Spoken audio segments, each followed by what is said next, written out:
Oh, and for this, for our little chat, we're going to be joined by William. Where's William? Please round of applause for William. William. William, tell us your last name, William. I was shaking. William Lee. Let's see. Why don't you William. join us right here? Why don't you sit right here? Yes. And William, you're the proprietor at Loveramics, right? A ceramics company. Yeah. Tell us a little bit about Loveramics.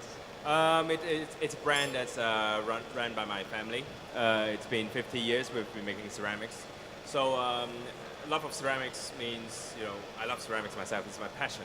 So I created this brand, and I love coffee as well. So I created this lovely collection, and then I just hope that all the baristas will be using it. So we were just making some cappuccinos in these ceramic cups. From my position, I love the shape and the size of the cup is very important for the ceramic and for the cappuccino. In fact, it defines a cappuccino. Isn't that right? Mm. The shape of the actual cup? Yeah. Well, to me, when I drink a cappuccino, I love to hold it kind of like this, or hold it by the handle. Either way, it's part of the experience of drinking the. Yeah, I'm a handle man. Yeah. And I find it very difficult sometimes, both pouring and drinking. I can't hold the handle. It seems useless. Right. Don't know what it's there for. I would say a lot of the classics designs, you need to use a fingertip to hold it. Yeah. Which, that's why our handles, we want people to really hold it. So it's usually fit 2 fingers in it. So I think that answers the question, Right. It helps. Especially when you're nervous and you're pouring, and the last thing I want to do is hold a cup not on the handle. I don't want to hold it on the rim. I want to hold it on the handle. And when I'm pouring and I'm nervous, I need to be able to grip that handle. That's very interesting. Yeah. So walk us through the construction of a cappuccino cup a little bit. I mean, this is a classic. How many ounces does this hold? This is about 6 ounces, which is how many milliliters? 180. 180 milliliters, which is within the range that's sort of acceptable in the barista competitions, right? Yep. And okay, so this shape, I mean, I guess this was this originally a teacup kind of shape? I would say it's a man shape. So the round profile allows it to be very thick. So it holds a lot of heat. Okay. Which is very important for baristas. You don't want a coffee to change the temperature before you pour the milk in. Right. So that's where comes the profile, and it has to be thick all the way through. And with a continuous curve inside, when you pour the milk, it forms the latte art easier. Right. Oh, the shape of the interior. Exactly. Isn't that something that I was talking with one of you guys about the difficulty in some cups of pouring latte art in it? Yeah, like the round bottom or like the eggshell bottom, like a lot of people call it, makes it a lot easier to pour. And sometimes you get cups that you're pouring into and you see this kind of like these currents developing in the cup, and you're like, this isn't going to end well. So having something that's good to pour into is really important. Right. So there's kind of a little bit of a. I remember a discussion maybe for about 5 years ago, especially in the competition circuit, about these shapes of cups versus tulip-shaped cups, right? So a tulip shape is more like a vase. It's got almost a bottom to it. Yeah. Those don't seem to be quite in fashion anymore. Have you noticed that? Yeah, I think the tulips are harder to pour latte art into. Like it's got a wider top, so it's easier to pour into. So you can, as you open up the cup, there's more to stretch into. You get more room to maneuver. The tulips tend to be a bit more restricted, so they're harder to pour into. And right. They also tend to bring a lot more foam to the fore because it's condensing it into a smaller space. Right. So we have to be really careful about, especially in competition, it's a balance between the aesthetics that you get with a thin foam and the texture you get with a thick foam. So finding a balance is a very difficult thing. Right. Sometimes I find with the tulips is because there's less foam, there's more wet milk, so you get less of the espresso flavor and more of the milky flavor. Interesting. Right. So in competition, that's everything, right? Yeah, you're scoring because you've got the foam, but losing out on taste scores. Yeah. What were the factors that went into choosing your cappuccino cups when you were competing? Trying to find the smallest ratio between coffee and milk. The smallest ratio. Yeah. So like finding just about getting in. Just there's a low watermark in terms of like what you can use. I think is it 160? Like that, yeah. 160 is the least amount you can use? 160 it seems to be. I want to ask you guys as well. I mean, people used to talk about the ratio of milk and coffee. So the trend seems to be going downwards with the 150, 160 millimeters. Do you agree with that? Well, a lot of it depends on how dark your roast is, and then also how much you extract. So if you're using a larger dose, you might have quite a large espresso. So me personally, I definitely would like a smaller size. We use a 5 ounce in our shop, and even still, it's stretching a little bit too far sometimes. So I'd like to go maybe a 4.5 is good. Very interesting. Okay, so you've noticed that trend. Yeah, definitely follow what the master says. So Yeah. it's product development for next year. Yeah. And I think that's really interesting, is this definition of the cappuccino seems to be constantly moving and everybody has their own personal take on it. I mean, how would you define, Willem, a cappuccino in your eyes? Forget competition rules, in your eyes. One of the things competition has done is to help spread out of Italy the idea of what a cappuccino is. And mine is the same as competition defines a cappuccino. Yeah. And I like it more towards that 5 ounce cup again. Yeah. But definitely a cappuccino with no foam is not a cappuccino. And I don't like it with chocolate on either. I just want the milk and that sweet coffee. Sure. Colin, how do you feel? I think it's something that it frustrates me a lot because I always say to people, you can put up whatever you want on your menu, but each customer comes in with their own menu in their head because the shop they go to every day does a cappuccino a certain way, and that's different to the next guy's interpretation. So Yeah. I've often given people cappuccinos and they go, that's not a cappuccino. In fact, both of us do not have cappuccino on the menu. Yeah. Simply because people come in with this idea of a cappuccino that is different to ours. So Yeah, if I could start anything from scratch, I think it would be to have very strict rules of what it is, and then you could choose to make it or to make something else. You know? Well, that's the challenge, right? With a classic sort of preparation like cappuccino is, that they've been making, cappuccinos for decades, and it sort of is a classic part of the coffee bar menu, but there's no clear consensus about what the first cappuccino or whatever the main recipe that we're. The origins of cappuccino come from Vienna, but it was definitely developed in Italy. And even in Italy, if you were to ask somebody what the recipe for a pesto was, I mean, there are so many variations of that recipe. Like in every different restaurants in the same town, in different towns, in different regions, and everywhere is different.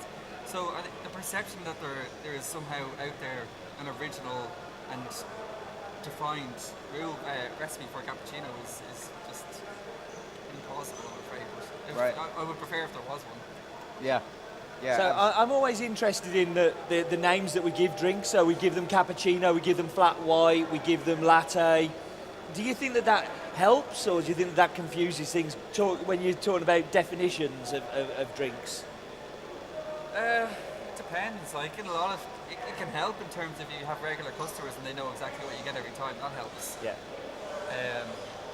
But then when those customers go visit another place, it becomes a hindrance. So I don't know. I think the big thing is just communicating with your customers. Like if somebody comes to my shop and we only have one size cup, and if somebody asks for a latte, we kind of really so you just want a single shot in there. Like we know that they don't want something that's too coffee oriented. And if they ask for maybe a flat white, we know that they want a strong coffee flavour from it. So we try to manage their expectations. It's very easy to tell when somebody's there for the first time because they act and walk and behave differently. They don't think you can know, but you do know. And if somebody's come for the first time, we always make a point of asking them, is that okay? Does that meet your expectations? I think we have two people sitting here on the stage that actually approach shops in quite a different way. Like lots of people say, oh, make it easier so the customer comes in and knows exactly what they're getting, but it's right, they often don't know what they want. You two guys have made your shops quite confusing. Yeah. Would that be fair? In a good way. Shops that require interaction with the customer. And so a lot is placed on the staff to have that communication properly. A lot of places, the menu is designed to, people know what they want and it speeds things up. Ours are designed to raise questions and help that interaction. Yeah. Do you agree? It's kind of Yeah, I don't know. It's kind of in our shop we just charge by the coffee. So, like if you have an espresso, let's say we all pick the same farm. So let's say Machica market. So you pick an espresso, you want it as a filter coffee, and you want it as a cappuccino, and you want a latte. And everybody pays the same price. So we don't charge for the milk at all in a sense. So what we just have variations of the same farm, if that makes sense. So Right. it's a little bit different to people, but like it challenges what they think of coffee. It also makes a lot of sense to me because my costs in a cafe, really not the milk. The coffee, the machinery and maintenance and the staff and everything that surrounds it, whether or not I give 1 or 2 ounces extra milk is Meaningless. to costs. So there's no reason why it's not just priced by the farm. Right. So this is interesting to me. We've been talking about cappuccino and other drinks a lot, but both of you serve brewed coffee in your shops as well. While we're talking about cups, what kind of cups do you use to serve brewed coffee? I know there's real. I mean, espresso is almost universally served in a demi-tasse cup. Cappuccino is always served in this kind of cup, but coffee can be served in a variety of ways. I really do not like my brewed coffee out of that. In a cup like this. Just like I don't like my tea being served to me in something like that. Well, tell me how you like your tea and how you like your coffee. Thinner cups. Thinner lips. Definitely thinner lips. Right. Which is a sacrifice in terms of temperature retention. I'm not interested in temperature retention in my brewed coffee. So tell us about that. So let's talk about these lip shape. This is a very rounded, thick lip shape. And what's the function of that? Is it just about the thickness of the cup? It helps to make it more durable, and also it's better feeling when you touch with your lips. Right. For places which are colder, that's actually keeps it warm, and when you touch it with your mouth and your hands, it gives you a very warm feeling. Right. I agree with Willem that brewing tea. I think every drink should be served differently. It helps my industry, helps my business as well. Yeah. But like you go to restaurants, you only want your steak on a dinner plate. Right. You only want a certain thing on a bowl. Right. So you don't eat your cereal in a plate, for example. So I think that's true. I think every drink should have its own presentation. That makes it more interesting and more specialized.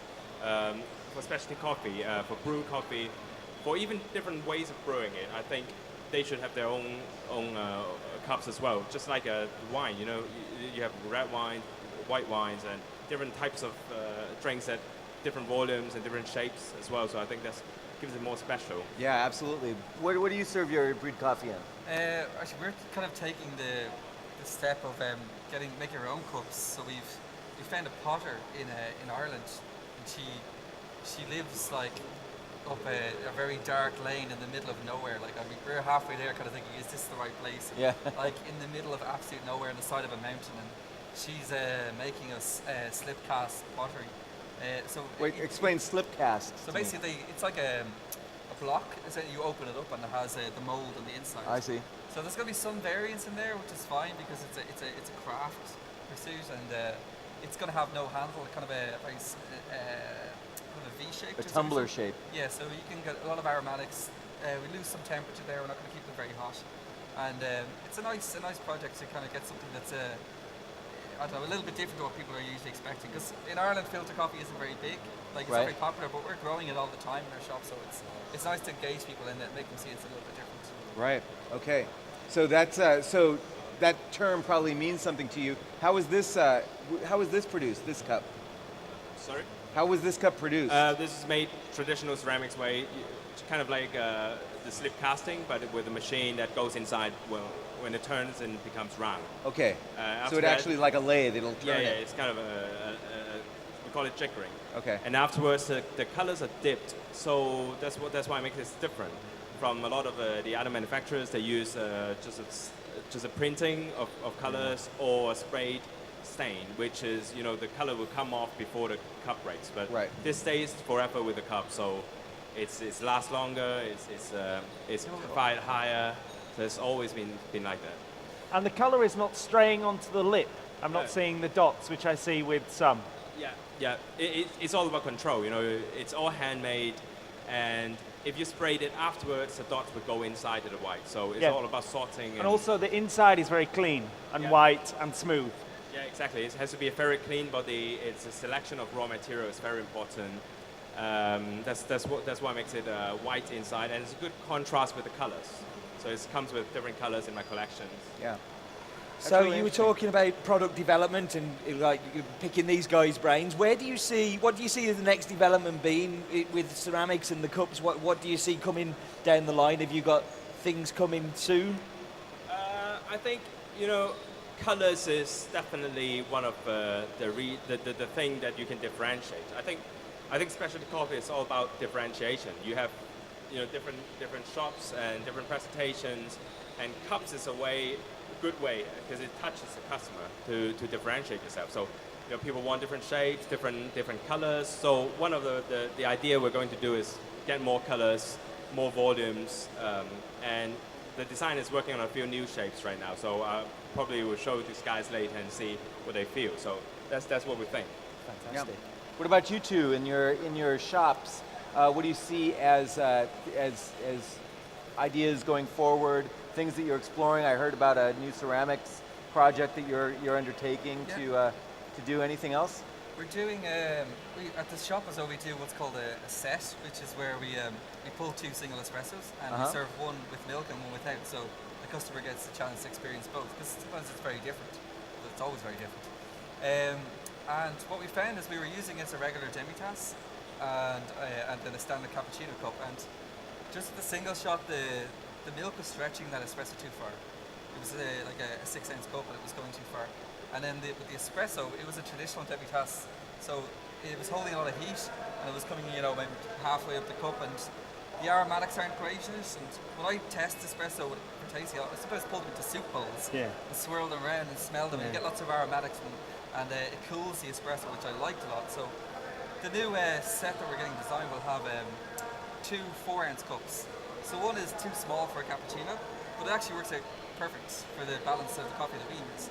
And then the other one is too big for espresso, but it's actually perfect because it cools the espresso and you can get your nose in. So although they're both wrong, they're both really right. Yeah. So serving them 2 4-ounce cups side by side is it's really good. We're about 2 weeks away from launching this, so we're going to be using them in the shop and then maybe sell some as well if we can. And because they're made by the label sourcing, it's really exciting for us. Right. Very cool. What about you, Gwilym?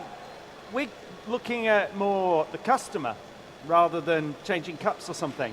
A lot of our customers, like most coffee people, they really, really love coffee. They love it, but they are not really educated enough, terrible word, experienced enough to criticize effectively our coffee, and we want criticism.